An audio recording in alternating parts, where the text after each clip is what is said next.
jam jadi Tak apalah.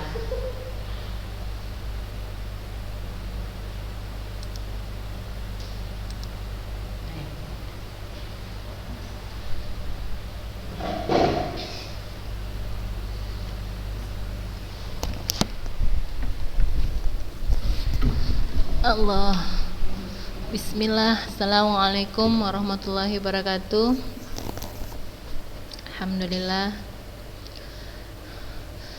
Wassalatu wassalamu ala asrafil anbiya wal mursalin wa ala alihi wa sahbihi ajmain. Amma ba'du, segala puji syukur kita panjatkan kepada Allah Subhanahu wa taala karena atas rahmat dan karunia-Nya lah dan atas nikmat kesehatan yang Ia berikan pada kita hingga kita terus bisa melanjutkan pembelajaran kita. Kemudian selawat serta salam kita hadiahkan kepada junjungan kita Nabi besar Muhammad sallallahu alaihi wasallam, kepada keluarga, para sahabat dan pengikut-pengikut beliau, dan kelak kita yang mengharapkan syafaat beliau di yaumil akhir. Allahumma amin. Ya anak-anak ustazah kelas 12 semuanya, apa kabar? Semoga selalu dalam keadaan sehat ya anak-anak ustazah. Setelah kita melakukan ujian ya beberapa hari waktu yang lalu, ya ustazah berharap anak-anak ustazah masih terus tetap bersemangat untuk melakukan pembelajaran daring ini ya, dan tidak terasa kita sudah masuk di bulan 10 ya. Sudah mendekati di akhir tahun ya, di 2020, sangat tidak terasa. Jadi anak-anak ustazah ya, walaupun daring, kiranya tetap terus bersemangat ya anak-anak ustazah, termasuk dalam tugas-tugas yang diberikan kepada anak-anak ustazah ya, kiranya ya terus ya mengerjakannya, terus mengikuti pembelajaran ini dan terus menjaga selalu kesehatannya ya. Terlebih lagi karena sudah kelas 12 juga ya, tentunya semakin gigih dan giat lagi belajar ya. Baik, kita lanjutkan materi kita minggu ya. Materi kita sebelum ujian itu adalah tentang kebugaran jasmani. Nah, kita ulang sedikit mungkin ya anak-anak ustazah. Nah, di sini yang kita bahas adalah tentang peningkatan daya tahan otot, peningkatan daya tahan jantung, paru, peredaran darah. Ya, termasuk di sini adalah daya tahan kardiovaskuler. Apa itu? Kemampuan seseorang dalam mempergunakan sistem ya jantung, paru, dan peredaran darahnya secara efektif dan efisien untuk menjalankan kerja secara terus-menerus yang melibatkan kontraksi otot dengan intensitas tinggi dan dalam waktu yang cukup lama. Nah, di sini daya tahan dibagi menjadi dua. Yang pertama daya tahan kardiovaskuler. Kardiovaskuler itu tentunya berhubungan dengan apa tadi? Jantung, paru, ya, dan peredaran darah. Ya, kemudian daya tahan otot. Nah, daya tahan otot ya kemampuan seseorang untuk mempergunakan ototnya untuk berkontraksi secara terus-menerus dalam waktu yang relatif lama dengan beban tertentu. Nah, di sini akan dibahas anak-anak ustazah tentang meningkatkan dan mengembangkan daya tahan jantung dan paru. Ya, jadi yang perlu digarisbawahi di sini hal-hal yang perlu diperhatikan dalam meningkatkan dan mengembangkan daya tahan jantung dan paru. Nah, ini untuk menjaga agar jantung dan paru-paru kita tetap sehat. Apa yang harus kegiatan apa yang harus atau dapat dilakukan? Yang pertama, nah kita lihat di sini adalah lari jarak jauh. Yang kedua, lari lintas alam. Ya. Kemudian selanjutnya adalah interval training atau latihan yang memaksa tubuh untuk bekerja dalam waktu yang lama atau lebih dari 6 menit ya, lamanya lebih dari 6 menit. Nah, kemudian kita lihat di sini interval training ini apa? Yaitu suatu latihan ya, sistem latihan yang diselingi masa-masa istirahat ya, namanya interval. Interval itu ada jaraknya ya, waktu istirahat ya, masa-masa istirahat. Nah, kita lihat di sini interval training adalah acara latihan yang penting dimasukkan dalam program keseluruhan. Nah, kita lihat bentuk latihan dalam interval training dapat berupa lari, ya, dapat berupa lari, ya. Dan dalam melakukan program interval training ini ada faktor-faktor yang perlu diperhatikan. Apa itu? Yang pertama beban latihan, ya, beban latihan. yaitu latihan yang telah kita lakukan dapat dipantau melalui perhitungan denyut nadi. Misalnya anak ustazah melakukan lewat alat yang bernama apa namanya? Treadmill ya, jalan di tempat itu lewat alat treadmill. Anak ustazah bisa mengukur denyut nadi jantung ya, untuk bisa mengukur denyut nadi. Ya, ada alatnya sebenarnya ya. Nah, itu bisa ya melakukan latihan jalan atau lari lewat alat yang bernama treadmill, bisa ya. Kemudian nanti di situ kita bisa cara menghitung hasilnya ya. Hitungan denyut nadi selama 15 detik ya, 15 detik dikalikan 4 atau selama 10 detik dikali 6.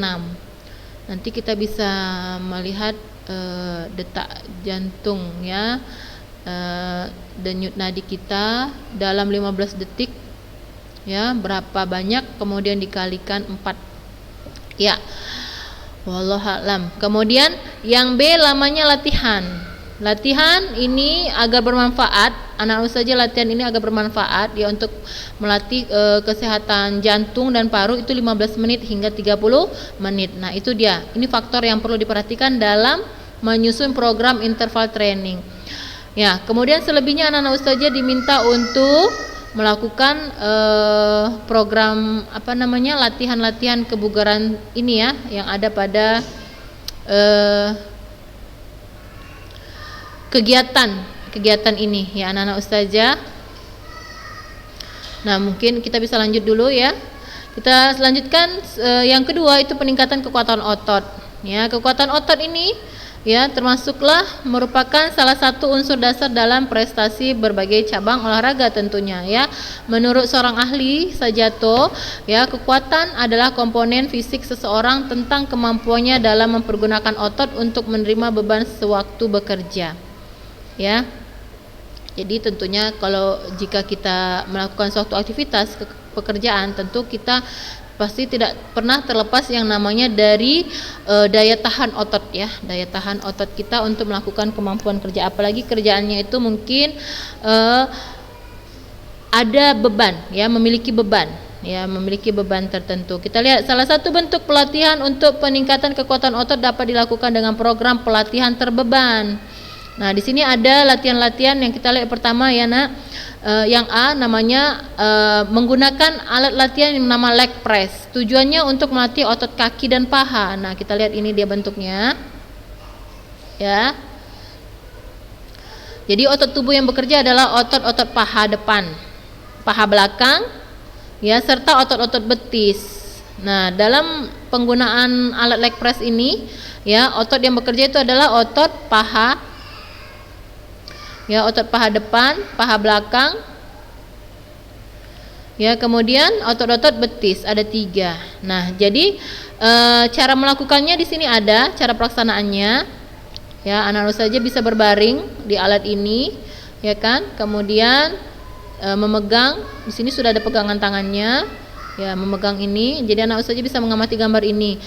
Nah, kemudian anak saja untuk melakukan dorongan ini, yang mendorong itu adalah kaki ya, bukan kedua lengan mendorong bukan kedua lengan mendorong lutut agar bisa mendorong beban ini, tidak. Tapi yang mendorong dan menarik adalah otot ya, betis, paha ya, kaki ya, bagian kaki ini ya nak. Nah, itu yang melakukan aktivitasnya, bukan lewat tangan yang memegang lutut kemudian mendorongnya ke depan dan menariknya lagi ke bawah, tidak seperti itu. Nah, jadi anak ustazah bisa kembali lagi membaca ini ya di sini ya. Nah, jadi di sini ya, cara menggunakan alat leg press, turunkan beban perlahan sampai kedua lutut menekuk ke arah dada, tahan beban, jangan sampai pinggul terangkut seluruhnya dari bantalan. Biarkan punggung bawah tertekan pada bantalan punggung selama melakukan gerakan. Tahan sebentar sebelum mendorong kembali bebannya dengan kedua tumit ke posisi semula. Hanya gunakan kaki untuk mengangkat beban. Hanya menggunakan kaki untuk mengangkat beban, bukan tangan ya, bukan kedua tangan. Nah, baik anak ustazah, selanjutnya ada namanya chest press ya. Merupakan latihan beban untuk meningkatkan kekuatan otot dada. Ya, otot dada. Nah, kita lihat di sini. Otot dada. Ya, ini istilah-istilahnya nanti anak saja bisa lihat ya. Otot dada dan bagian punggung ini biasanya pundak dan belikat punggung. Cara melakukannya, anak saja bisa melihat gerakan ini ya, berbaring di sebuah kursi sambil memegang kedua barbel kanan dan kiri ya. Bahu dilebarkan. Anak saja bisa mengangkat dan menurunkan barbel tersebut ya. Nah, baik, yang ketiga full over merupakan jenis latihan beban mengembangkan kekuatan otot dada. Dada, kemudian bagian latissimus dorsi teres mayor, ini bagian daripada punggung belakang ya. Anak-anak saja nanti lebih jelasnya bisa anak saja lihat di kamus artinya. Ya, ini bagian daripada punggung dada. Dengan lihat ini latihannya. Ya, seperti ini latihan bebannya. Ya. Jadi untuk mengembangkan kekuatan otot dada, tulang punggung juga ya. Dan bisep bagian atas. Ya, dada bagian atas. Cara melakukannya berbaring pada punggung di atas bangku. Beban dipegang dengan lengan lurus sehingga lengan sedikit lebih rendah dari ketinggian bangku. Angkat beban ke atas sampai lengan tengah tegak lurus dengan badan. Latihan ini dapat juga dilakukan dengan bengkok pada siku. Nah, jadi ini anak saja setelah diangkat ke belakang kemudian angkat lagi ke depan sejajar dengan tangan diluruskan ya. Ya, di sini ada caranya. Nah, anak saja bisa memperagakan ini jika alatnya memang ada ya, atau anak saja bisa menggunakan barbel. Nah, barbel ini mungkin tidak sulit ya untuk ditemukan atau mungkin lebih murah harganya untuk dibeli jika ya anak saja ingin melakukan kegiatan ini dengan menggunakan barbel, atau anak saja mengangkat beban yang berat. Misalnya apa? Sebuah batu yang beratnya 7 kilo ya. Batu yang beratnya masing-masing 7 kilo kanan dan kiri. Nah, bisa juga anak saja angkat, pegang, kemudian angkat, pegang ya, didorongkan ke atas, diturunkan lagi ke bawah. Nah, bisa dilakukannya dalam latihan apa ini? Chest press.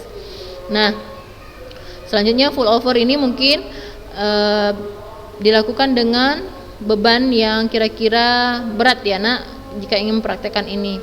Ya, boleh anak-anak saja menggunakan beban lain yang anak saja rasa anggap berat untuk melatih apa? Untuk melatih otot lengan, ya.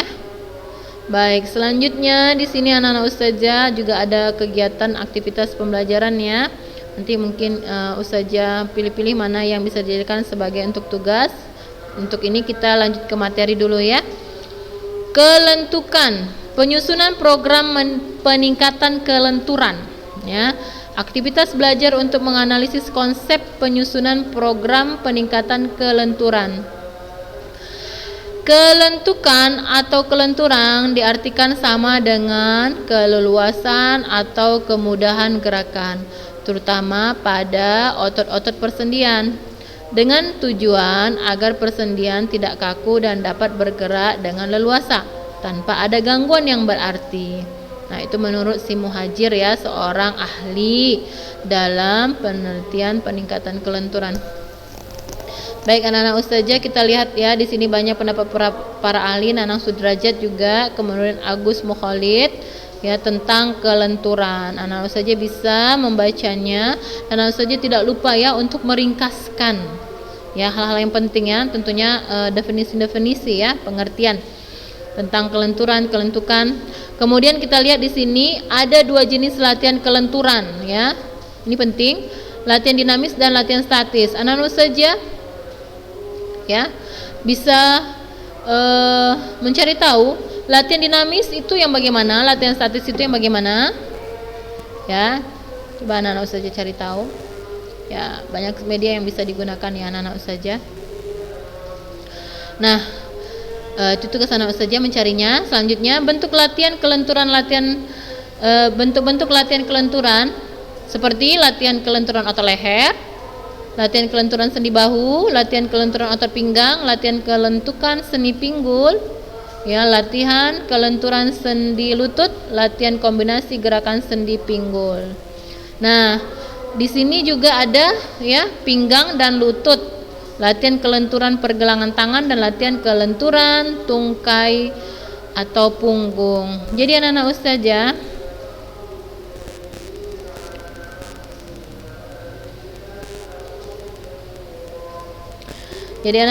sekalian ya,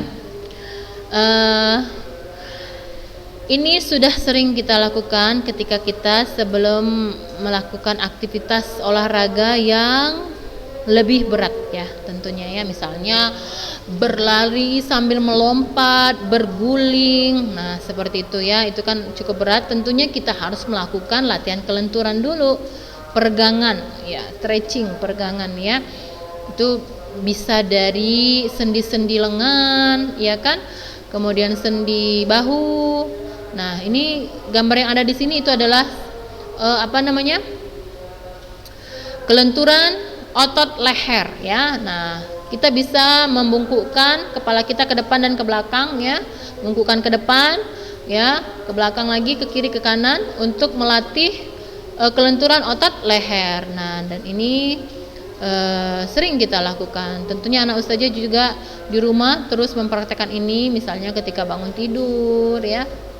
Nah, agar otot leher kita itu lentur, tidak kaku ya, dan tidak terasa sakit. Ya.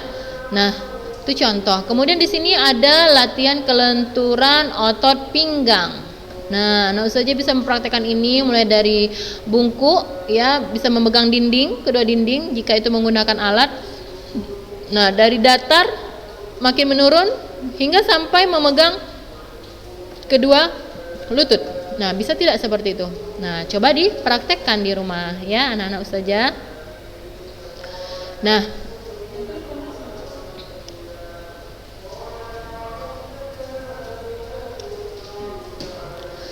jadi anak-anak ustazah ini latihan yang cukup mudah ya untuk anak-anak ustazah peragakan. Ya, selanjutnya lihat.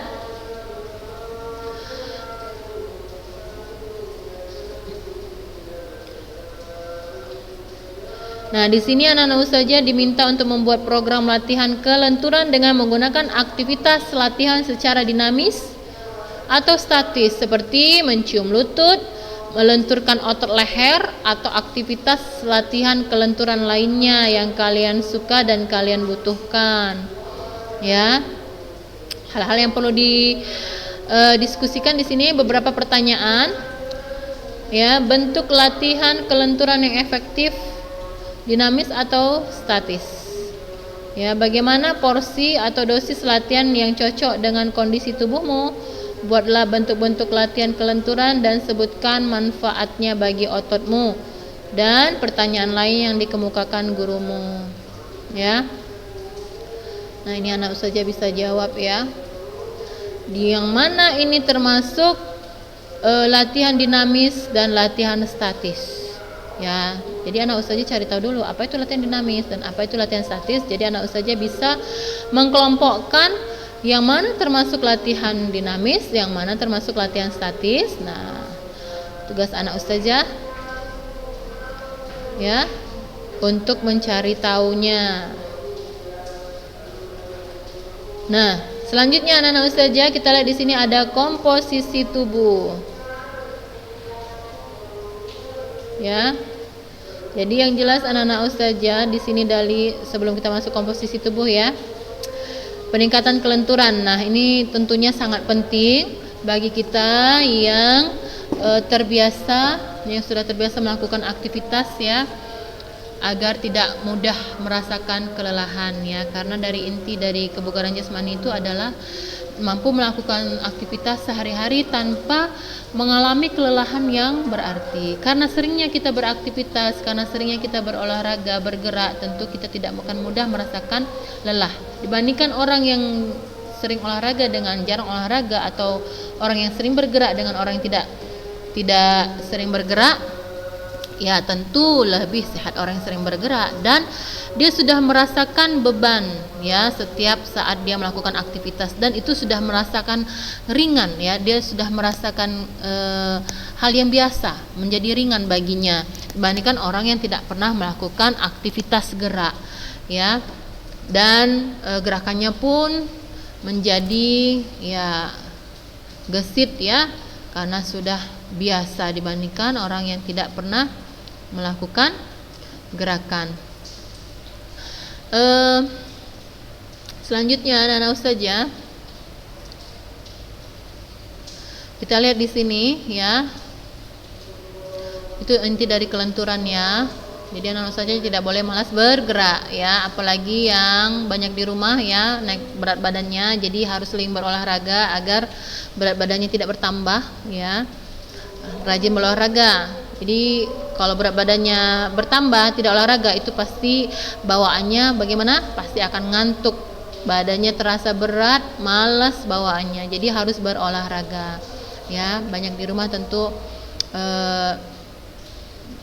jika banyak beraktivitas juga banyak di rumah, tapi jika banyak beraktivitas di rumah, melakukan gerakan ya, misalnya membantu orang tua, mencuci, menyapu ya, semuanya, membersihkan pekarangan ya, ya mungkin sudah terbiasa ya, beban itu dilakukan ya, pekerjaan tersebut dilakukan.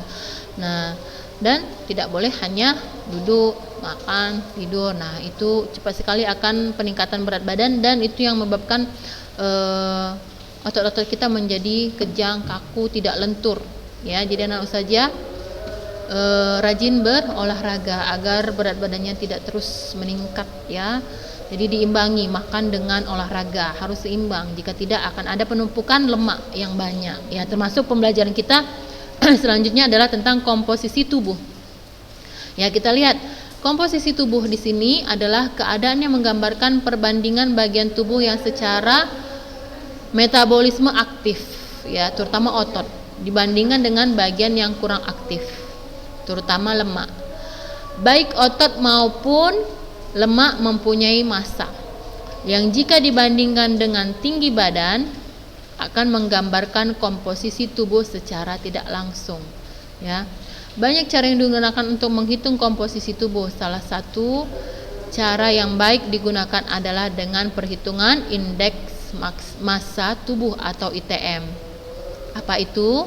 Yaitu dengan membagi berat badan dalam kiloan ya, kilogramnya, dengan kuadrat tinggi badan atau dalam meter. Nah, jadi di sini anak-anak ustazah nanti ya ada tugas yang akan ustazah berikan seperti pada kegiatan ini ya. Cobalah kalian menganalisis konsep penyusunan program berkaitan dengan peningkatan komposisi tubuh melalui aktivitas belajar berikut. Nah, jadi anak ustazah ini pribadi nanti ya. Diskusikanlah beberapa pertanyaan berikut. Jadi di sini buat program latihan pada pola makan yang sesuai untuk menyeimbangkan komposisi tubuhmu. Ya. Jadi sebenarnya anak ustazah bisa melakukan program latihan ini untuk diri pribadi ya, secara individu. Misalnya seperti ini, anak ustazah mengatur pola makan. Nah, seperti pembelajaran di kelas 11. Nah, itu pola makan yang baik, itu yang baik dan benar itu bagaimana? Ya, apa yang dikonsumsi dengan waktu-waktunya yang tepat dan pas. Nah, ya, kemudian yang dikonsumsi itu tidak melebihi takaran yang sebenarnya. Artinya jika berlebihan akan ada penumpukan lemak yang mengakibatkan peningkatan lemak dan peningkatan berat badan jika tidak dibarengi dengan olahraga. Nah, di situ juga dalam mengkonsumsi dalam melakukan makan makanan yang baik ya, makan makanan yang baik, tata caranya itu kan juga tidak terlepas dengan latihan olahraga tentunya, iya kan? Nah, jadi anak-anak ustazah sebenarnya bisa melakukan program ini untuk diri sendiri. Misalnya dimulai dari bangun tidur.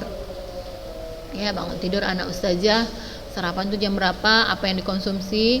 Ya, misalnya saat ini berat badannya misalnya berapa, tingginya berapa, berat badannya berapa, nanti ada tata cara perhitungannya ya. Anak ustazah juga bisa searching sebenarnya di Google. Nanti ustazah jelaskan lagi ya di minggu depan, jika nanti ya di minggu depan ya dijelaskan lagi bagaimana cara perhitungan badan yang ideal. Badan yang ideal antara perbandingan antara tinggi badan dan berat badan. Nah, itu yang dihitung dengan ini tadi, indeks massa tubuh.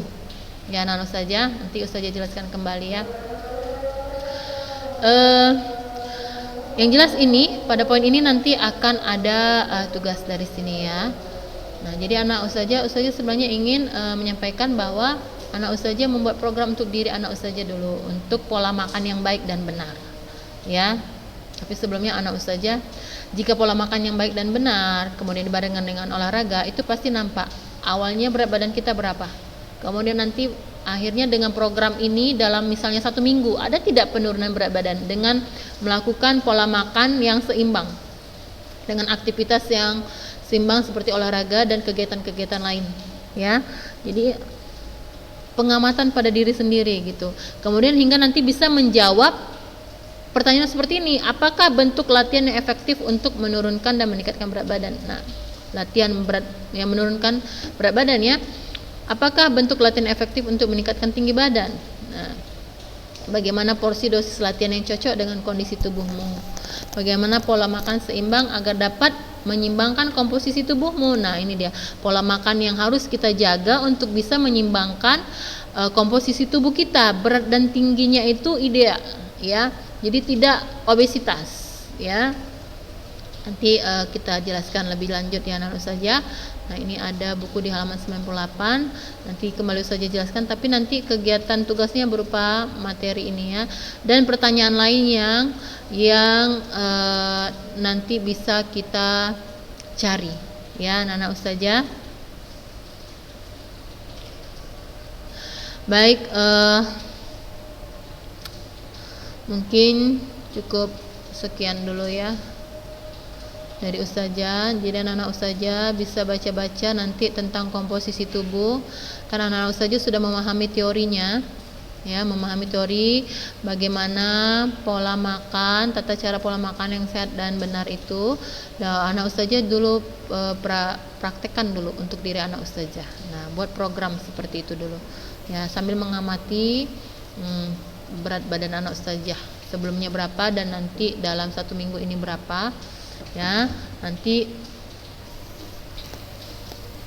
ke depan ya, di minggu depan ustazah akan jelaskan bagaimana bentuk penugasannya ya, untuk bisa nanti menjawab ini ya. Ya.